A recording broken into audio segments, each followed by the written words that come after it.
এদিকে নারদ গোস্বামী সেটি ওই দেবকী বসুদেবকে শোনাচ্ছে। অতএব কলির ভগবান ভাগবত পরিষ্কার বললেন, শ্রী চৈতন্য মহাপ্রভু। বোঝা গেছে, যাকে তাকে ভগবান বলবেন না। যদি কারোর প্রতি শ্রদ্ধা থাকে, আমি শ্রদ্ধায় আঘাত করতে চাই না, প্রণাম করবেন, শ্রদ্ধার পাত্র রেখে দিবেন, তাকে ভালোবাসবেন, কিন্তু ভগবত বুদ্ধিতে নয়। ভগবান যদি মানতে না পারেন চৈতন্যকে, তাহলে অনেক কিছু জানলেও অজানা থেকে গেল। কলির ভগবান চৈতন্য দেব ভক্ত। সাধুকে যদি সাধু বলা যায় তাহলেই তো ঠিক হবে। সাধুকে যদি চোর বলা হয় তাহলে দোষ হবে। আবার যদি চোরকে সাধু বলা যায় তাও দোষ হবে, তাই কি না? তাহলে যাহা যে বস্তু তাহাকে তাহাই বলিলেই উত্তম হইবে। তাহলে ভগবান যিনি, তাকে ভগবান বললেই উত্তম। আমাদের নীতিশাস্ত্র আমাদের কাছে জানালেন যে যাকে তাকে ভগবান বলতে হবে না, তার প্রমাণ চাই। আজকে জগতে বহু ভগবান, শাস্ত্র প্রমাণ যদি দিতে পারেন অবশ্যই আমিও মানব, শাস্ত্র কারো মানবেন। যাকে তাকে ভগবান বলতে নাই, দোষ। তাই নীতিশাস্ত্র জানালেন, গাব পশ্যন্তি গন্ধেন, গাব পশ্যন্তি গন্ধেন, বেদ পশ্যন্তি পণ্ডিতা, রাজা পশ্যন্তি চরেণ, চক্ষুভ্যাম ইতরো জনা। পশুরা গন্ধ সুখে বস্তু চেনে, তাই না? বাড়িতে গোমাতাকে খেতে দেন, আগে শুকবে, সুখে তারপরে দেখবে খাওয়ার বস্তু খাবে। তাহলে গন্ধের দ্বারা ওরা চিনতে পারলো। তাহলে গাব পশ্যন্তি গন্ধে না। আজকে আমাদের সৈন্য বিভাগে কত কুকুর পুষতে জানেন? কত লাখ লাখ টাকা খরচা করে, আর তারা গন্ধ শুকে একের পর এক বড় বড় কাজ হাসিল করে দিচ্ছে ওই গন্ধের দ্বারা, যেটা সাধারণ করতে পারছে। তাহলে গন্ধ শক্তি তাদের কাছে, তারা তাতে নির্ণয় করছে। তাহলে পশু গন্ধের দ্বারা দেখে। বোঝা গেল? এইবার বললেন পণ্ডিত, পণ্ডিত ব্যক্তি আপনি বললে শুনবে না। পণ্ডিত ব্যক্তি বেদ পশ্যন্তি পণ্ডিতা, পণ্ডিত ব্যক্তি শাস্ত্রের দ্বারা দেখে। শাস্ত্রে যদি আছে তাহলেই মানবে, নতুবা মানবে না। তাই তো মহাপ্রভু রায় রামানন্দ সংবাদ প্রসঙ্গ তুললেন, সেখানে বললেন পড়ো শ্লোক, করো সাধ্যের নির্ণয়। আগে শাস্ত্রের রেফারেন্স দাও, তারপরে তুমি নির্ণয় করো সাধ্য বস্তু কি। যাতা বলে দিবে চলবে না, শাস্ত্রে রেফারেন্স চাই। অমুক শাস্ত্রে অমুক অধ্যায় অমুক শ্লোকে এই কথা বলেছে, বোঝা গেল? তাহলে মানব, নতুবা মানব না। কাদের জন্য? আমাদের জন্য। সেই জন্য বেদ পশ্যন্তি পণ্ডিতা, যদি শাস্ত্রে আছে তাহলে পণ্ডিত ব্যক্তি মানবে, নতুবা নয়। আপনার কাছে হতে পারে তিনি কিছু, আমার বাবা তো আমার কাছে পরমেশ্বর, আপনার কাছে হবে? হবে না। কিন্তু শাস্ত্র যদি বলেছে তাহলে সেটা সকলের পরমেশ্বর।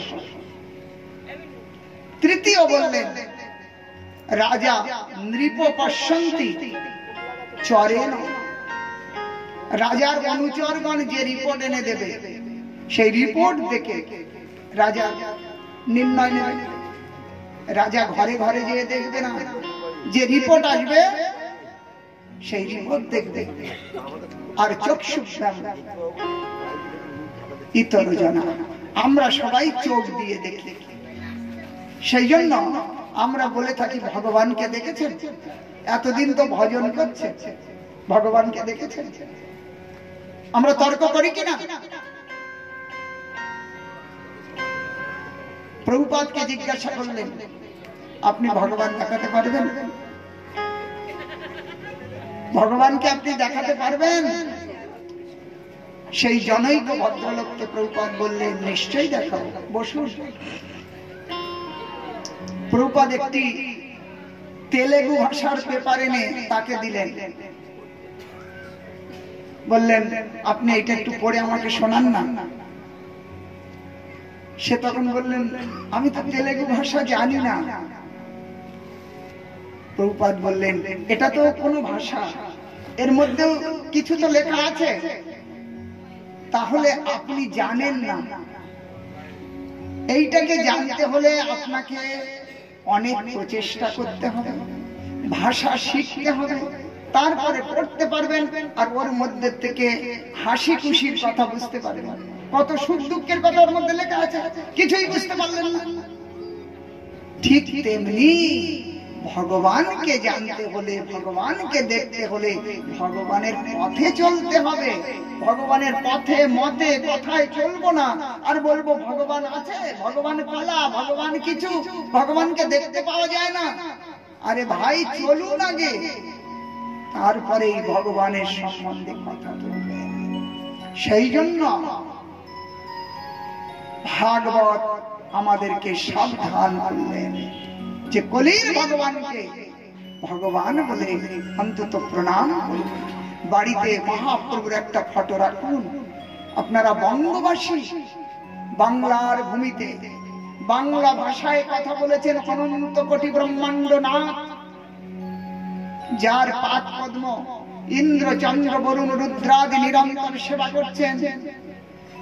জং ব্রহ্মা বরুণেন্দ্র রুদ্র মরুতস্তুন্নন্তি দিব্যস্তবৈর্বেদৈ সাঙ্গ পদক্রম পনিষদৈর গায়ন্তি জং সমগা ধ্যানবস্থিত তদ্গতিন মনুষ পশ্যন্তি জং যোগিনঃ যশান্তং ন বিদুর সুরসুরগণং দেবায় তস্मै নমঃ।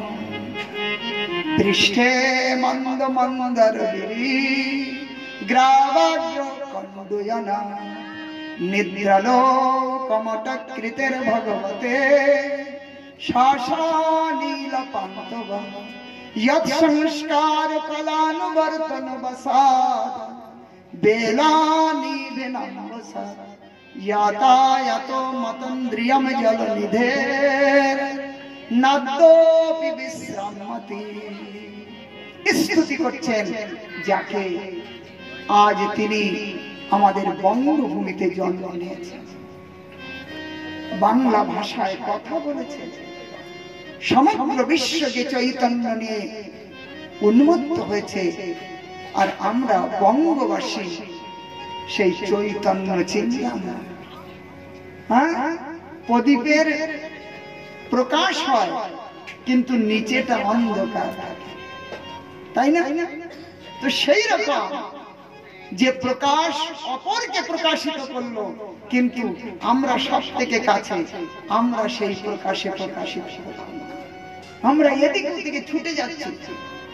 তাই মহাজন বলেছেন যে মনুষ্য জন্ম পেয়ে যারা চৈতন্য চিনল না, দুর্ভাগ্য। নৃদেহম একদম সুলভম সুদুর্লভম প্লবম সুকল্পম গুরু কর্ণধারম ময়ানুকুলেন নবশ্যতেরিতম পুমান ভবাবধিম নতরেৎ সাত্মহা। মনুষ্য দেহ পেয়ে যারা চৈতন্য ছিল না, চৈতন্যের ভজন করল না, চৈতন্য অনুগত গুরুকরণ করল না, দেহ তো পেল, কিন্তু দেহ পেয়ে যারা ভব সমুদ্র পার হওয়ার চেষ্টা করল না, তারাই হলো বাস্তবে আত্মঘাতী। তারা নিজেকে নিজে ধোঁকা দিল। আপনি আপনারই পায়ে কুড়াল মারছেন, আপনি বুঝতে পারবেন না। ধর্ম প্রজ্জিত কৈতবত্র পরম নির্মৎ শরণম সতম বেদম বাস্তবমত্র বস্তু শিবদম তাপত্রয়ন মূলনম শ্রীমদ ভাগবতে মহামুনি কৃতে কিংবা পরৈশ্বরম সদ্য হৃদয় অবরুদ্ধতে অত্র কৃতিভীর শুশ্রূষুবিস্তৎসন। ভক্ত, ধর্ম আপনাকে ধোঁকা দিচ্ছে যেটাকে ধর্ম বলে মনে করছে। আপনারা দেখেছেন না, অনেক চিট ফান্ড এসেছে। কালকে ভিক্ষায় গেছিলাম, এক প্রভু দেখাচ্ছে, এই যে বাড়িটা দেখছেন না, ইনি চিট ফান্ডের লোক, লোকের থেকে টাকা নিবেশ করিয়েছে। এইবার যখন চিট ফান্ড চিট হয়ে গেছে, হ্যাঁ, সবাই তাকে ধরে এখন না দিতে পারলে কি করবে, ছেড়ে ছেড়ে দিয়ে নিরুদ্দেশ হয়ে গেছে। তাহলে যখন ওই ফান্ড আপনাদের কাছে এসেছিল, বুঝিয়েছিল, তখন কি চিট ফান্ড বুঝেছিলেন যে আমাদেরকে সব নিয়ে চলে যাবে? তখন তো ভালো বুঝেছিলেন, কিন্তু পরিণামে দেখলেন এটা ধোঁকাবাজি, তাই না? ঠিক ওই রকম ধর্ম প্রজ্জিত কৈতব, ধর্ম ওই রকম চিট ফান্ডের মতো আপনাদেরকে এদিকে ওদিকে নিয়ে যাচ্ছে। কৃষ্ণ ভজন বাদ দিয়ে যত কিছু আছে, কৃষ্ণ ধর্ম নামে পৃথিবীতে যত কথা চলে, ভালো করে শুনবেন, ধর্ম নামে পৃথিবীতে যত কথা চলে, ভাগবত বলে চলে মাত্র চলে। এ সমস্ত ছলনাত্মক ধর্ম, বঞ্চনাত্মক ধর্ম, যে আপনাকে বঞ্চনা করছে। কিন্তু ওই চিট ফান্ডের মতো বুঝতে পারছেন না, পরিণামে বুঝবেন যখন আপনার কাছে আর কোনো উপায় থাকবে না। সেই জন্য একবার থাকতে চেতন মধুসূদন নামটি কেন বলো না, সময় গেলে হরি ভজন আর তো হবে না। ও ভাই, সময় গেলে হরি ভজন, ও ভাই সময় গেলে হরি ভজন আর তো হবে না। ও ভাই সময় গেলে হরি ভজন আর তো হবে না। সময় গেলে হরি ভজন আর তো হবে না। ও ভাই সময় গেলে হরি ভজন আর তো হবে না। পাঁচে পাঁচ মিলিয়ে যাবে, সঙ্গে কেউ যাবে না। পাঁচে পাঁচ মিলিয়ে যাবে, সঙ্গে কেউ যাবে না। সময় গেলে হরি ভজন আর তো হবে না। সময় গেলে হরি ভজন আর তো হবে না। সময় গেলে হরি ভজন আর তো হবে না। সময় গেলে হরি ভজন আর তো হবে না।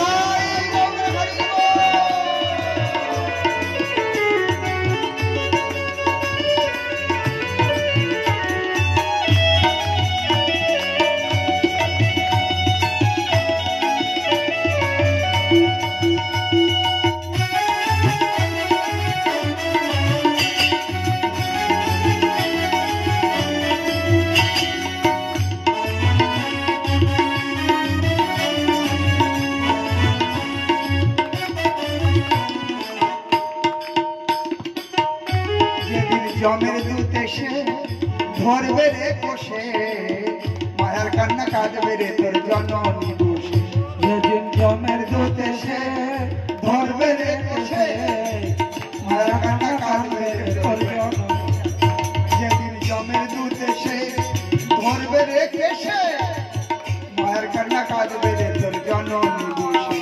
যেদিন মায়ার দূত এসে ধরবে রে কষে, মায়ার কান্না কাঁদবে রে তোর জননী বসে। সেদিন স্ত্রী পুত্র পরিজন কেউ তো সঙ্গে যাবে না।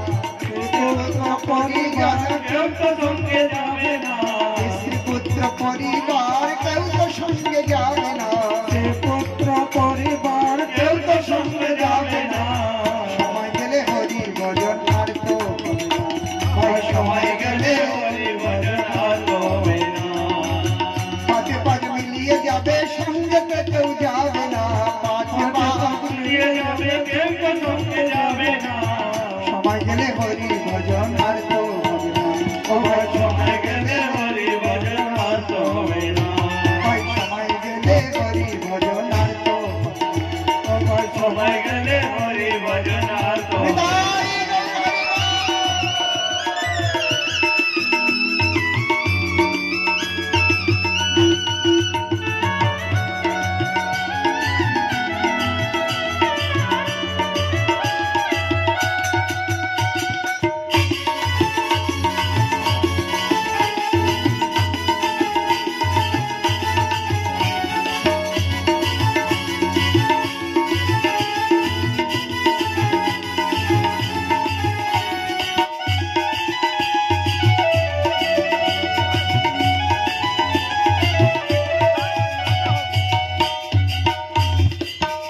যেদিন শ্মশান ভূমিতে সাজাবে চিতে, শ্মশান ভূমিতে সাজাবে চিতে, শ্মশান ভূমিতে সাজাবে চিতে, যেদিন শ্মশান ভূমিতে সাজাবে চিতে, হরি বলে আগুন দিবে ওচাবে মুখেতে, হরি বলে আগুন দেবে ওচার মুখেতে, শ্মশান ভূমিতে সাজাবে চিতে, হরি বলে আগুন দিবে ওচাবে মুখেতে, যেদিন শ্মশান ভূমিতে সাজাবে চিতে, হরি বলে আগুন দেবে ওচার মুখেতে, সেদিন মানিক কোঠায় অট্টালিকা কোথায় থাকবে বলো না, হরি কোটার অট্টালিকা কোথায় থাকবে বলো না, মানিক কোঠায় অট্টালিকা কোথায় থাকবে বলো না, হরি কোটার অট্টালিকা কোথায় থাকবে বলো না, সময় গেলে হরি ভজন আর তো হবে না। ও ভাই সময় গেলে হরি ভজন আর তো হবে না, সময় গেলে হরি ভজন আর তো হবে না। সময় গেলে হরি ভজন আর তো হবে না, আর পাঁচে পাঁচ মিলিয়ে যাবে সঙ্গে কেউ যাবে না, পাঁচে আজকে পাঁচ সঙ্গে যাবে সঙ্গে কেউ যাবে না, সময় গেলে হরি ভজন আর তো হবে না। সময় গেলে হরি ভজন আর তো হবে না।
কি দেখছো স্বপন এ তো আশ্চর্য ঘটনা, ভাই কি দেখছো স্বপন এ তো আশ্চর্য ঘটনা, ও ভাই কি দেখছো স্বপন এ তো আশ্চর্য ঘটনা, মহামায়ায় যাচ্ছ নিদ্রা হয়ে অতীত, মহামায়া নিদ্রা জাত হয়ে অচেতা, ভাই কি দেখছো স্বপন এ তো আশ্চর্য ঘটনা, কি দেখছো স্বপন এ তো আশ্চর্য ঘটনা, মহামায়ায় যাচ্ছ নিদ্রা হয়ে অতীত, মহামায়ায় যাচ্ছ নিদ্রা হয়ে অতীত, আর থাকতে চেতন মধুসূদন আপনি একবার বলো না, থাকতে চেতন মধুসূদন আপনি একবার বলো না, চেতন মধুসূদন আপনি কেন বলো না, মধুসূদন মধুসূদন আপনি একবার বলো না, গেলে হরি ভজন আর তো হবে না, ও ভাই সময় গেলে হরি ভজন আর তো হবে না, ও ভাই সময় গেলে হরি ভজন আর তো হবে না, ও ভাই সময় গেলে হরি ভজন আর তো হবে না, ও ভাই সময় গেলে হরি ভজন আর তো হবে না, ও ভাই সময় গেলে হরি ভজন আর তো হবে না, ও ভাই সময় গেলে হরি ভজন আর তো হবে না, ও ভাই সময় গেলে হরি ভজন আর তো হবে না, ও ভাই সময় গেলে হরি ভজন আর তো হবে না, ও ভাই সময় গেলে হরি ভজন আর তো হবে না, ও ভাই সময় গেলে হরি ভজন আর তো হবে না, ও ভাই সময় গেলে হরি ভজন আর তো হবে না, সময় গেলে হরি ভজন আর তো হবে না, সময় গেলে হরি ভজন আর তো হবে না।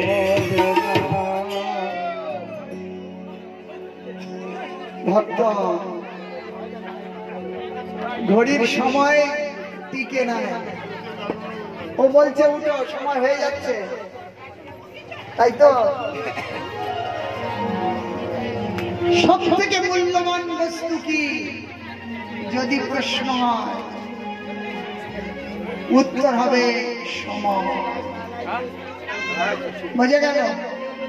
সব থেকে মূল্য কার কি? জীবন, যৌবন, প্রাণ, সমস্ত কিছুর পেছনে সময়। সময় আপনাকে জীবন দিচ্ছে, সময় যৌবন দিচ্ছে, সময় বৃদ্ধ করছে, কিন্তু সময় অচল রয়ে গেছে। সেই তাকে ধরে রাখা যায় না, সে পরিবর্তনশীল। সেই জন্য সময়ের সদ্ব্যবহার কেবল ভগবত আরাধনার দ্বারা। সেজন্য সময় চলে গেলে আর পাবে না। আমার গেল যে সময়, গেল যে দিবস, না আসিবে এবে কৃষ্ণ কি উপায়, তাই না? যে দিন চলে গেছে ফিরে পাবে, লাখ চেষ্টা করলেও আর পাবেন না। কিন্তু সেই অবস্থায় ভালো লেখাপড়া শিখেছিলেন, তাই তো আজ চাকরি করতে পারছেন, তাহলে তার রেজাল্ট আপনার কাছে আছে না? অথচ হয়তো কোনো কুকর্ম হয়ে গেছিল, জেলে পড়ছেন, অমুক সালে অমুক দিনে করেছিলেন, আজ 10 বছর হয়ে গেছে জেলের মধ্যে আছে। তাহলে সময়টা আপনার কাছে নাই, কিন্তু সময়ের কর্ম ফলটা আপনার কাছে আছে। ভালো অথবা মন্দ, তেমনি যদি হরি ভজন করেন, সেই রেজাল্টটা আপনার কাছে থাকবে না, তাহলে ফল থাকবে, সময় থাকবে। সেই জন্য বর্তমানকে সবসময় সম্মান করবেন। বর্তমান একদিন অতীত হয়ে যাবে, ভবিষ্যৎ একদিন বর্তমানে চলে আসবে। বর্তমানে আপনি কি করছেন সেইটাই মাহাত্ম্য। সেই জন্য আমরা হরি ভজনকে মুখ্য করব। তাই শাস্ত্রের সার কথা হলো, ভগবান উদ্ধবকে আগে সন্ন্যাস যোগের কথা বলেছেন, 24 গুরুর কথা বলেছেন, দত্তাত্রেয় ঋষি। প্রত্যেকের কাছ থেকে শিক্ষা নিয়ে হরি ভজন করতে হবে প্রত্যেকে। রামকৃষ্ণদেব বলেছেন, যাবৎ বাঁচি তাবৎ শিখি। যাবৎ বাঁচি, শেখবার শেষ নাই। সেই জন্য বালকের কাছ থেকেও শেখবার আছে, কীট পতঙ্গের কাছ থেকেও শেখবার আছে, জগতের সকলের কাছ থেকে শিক্ষার আছে। তাই দত্তাত্রেয় অবধূত, তিনি পৃথিবীর প্রত্যেকটি বস্তুকে গুরু রূপে তাদের কাছ থেকে শিক্ষা গ্রহণ করলেন। এমনি করে ভগবান উদ্ধবকে সন্ন্যাস যোগের কথা বর্ণন করলেন। বললেন, হে উদ্ধব, আচার্যমাং বিজানিয়া না অবমান্যেত কহির্জিত নমাত্তা বুদ্ধাশ্বে সর্বদেবময়। ন মে প্রিয়জনী, ন মে প্রিয় আত্মজনী, না শঙ্কর না সংকর্ষণ, না শ্রী নৈবতা যথা ভবা। তুমি যত আমার প্রিয় হে উদ্ধব, এইরকম প্রিয় আমার আর কেউ নেই। আমি পর্যন্ত আমার এত প্রিয় নই যত ভক্ত আমার প্রিয়। এমনি করে ভগবান উদ্ধবকে আপনার চরণ পাদুকা প্রদান করলেন। উদ্ধব বদরিকা আশ্রম পৌঁছালেন, সেখানে ভগবান বদ্রীনাথের সঙ্গে সৎসঙ্গ করতে লাগলেন। এদিকে ভগবান একটি বটবৃক্ষ তলায় প্রহাস্য বদনে বসেছেন। ভালকা তীর্থ বটবৃক্ষের নিচে। সেই সময় ওই জরাব্যাধ তিনি পক্ষী মনে করে চরণে তীর নিক্ষেপ করতেই, তীরের স্পর্শ মাত্রই ভগবান একটি দেহ জগতে ছাড়লেন, আর সশরীরে ভগবান ভগবত ধামে যাত্রা করলেন। সমস্ত দেবতাগণ জয়কার দিতে লাগলেন, বলুন শ্রী ভগবান গোলক বিহারী কি, শ্রী গোলক বিহারী গোবিন্দ কি, নিতাই গৌর প্রেমানন্দে। ভগবান প্রস্থান করলেন। সুখদেব গোস্বামীর কাছে পরীক্ষিত মহারাজ বললেন, প্রাকৃতের মতো ভগবান দেহ ছেড়ে গেলেন। সুখদেব গোস্বামী বললেন, খবরদার, আপনারা সর্প খোলস পরিত্যাগ করে দেখেছেন? একটা খোলা পড়ে থাকে আর ভেতর থেকে আরেকটা সর্প চলে যায়। তাহলে খোলস পরিত্যাগ তো তার মৃত্যু নয়, সাপের মৃত্যু। একটা খোলা তো পড়ে থাকে।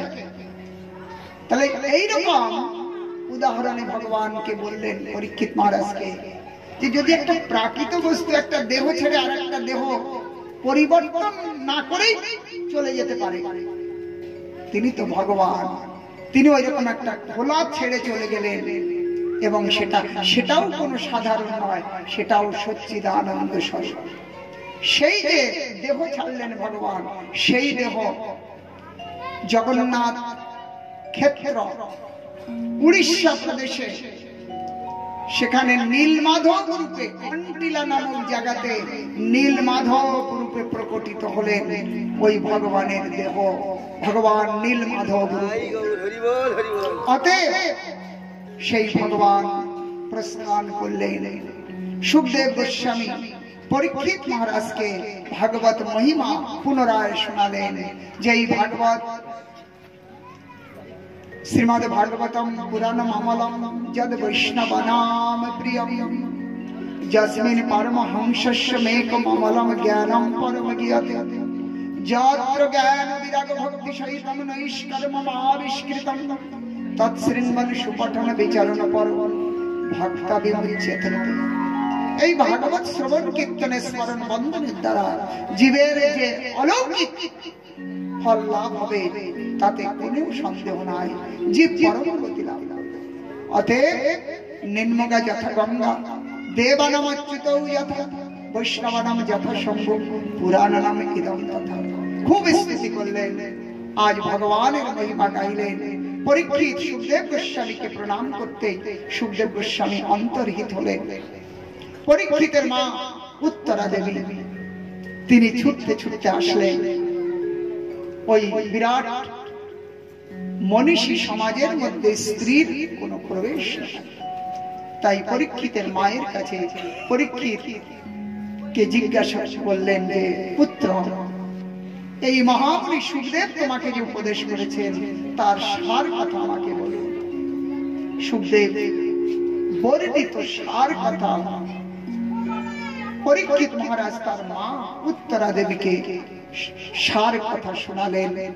এরপরে 7 দিন পূর্ণ হলো, তৎক্ষণ সেখানে এসে উপস্থিত হলেন আর প্রার্থনা করলেন সুখদেব গোস্বামীর শিষ্য পরীক্ষিত মহারাজ যে, হে তৎক্ষণ, আমি ব্রহ্মশ্বাসগ্রস্ত ব্রাহ্মণের বাক্য যাতে কোন প্রকার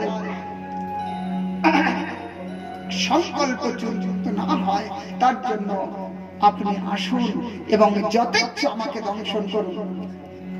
সাজ্জা এখন বাস সাজো। অতএব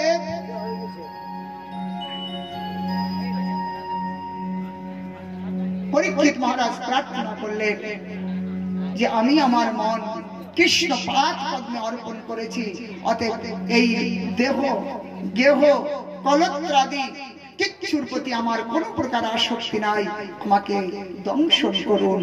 সাথে সাথে তৎক্ষণ ব্রাহ্মণ বেশে পরীক্ষিতের সম্মুখে উপস্থিত হলো, আর পরীক্ষিতকে স্পর্শ করতেই একেবারে তার দেহ ভস্মীভূত হয়ে গেল। দিব্য দেহে প্রকটিত হলেন পরীক্ষিত মহারাজ, আর ভগবান বিমান এসে উপস্থিত হলো।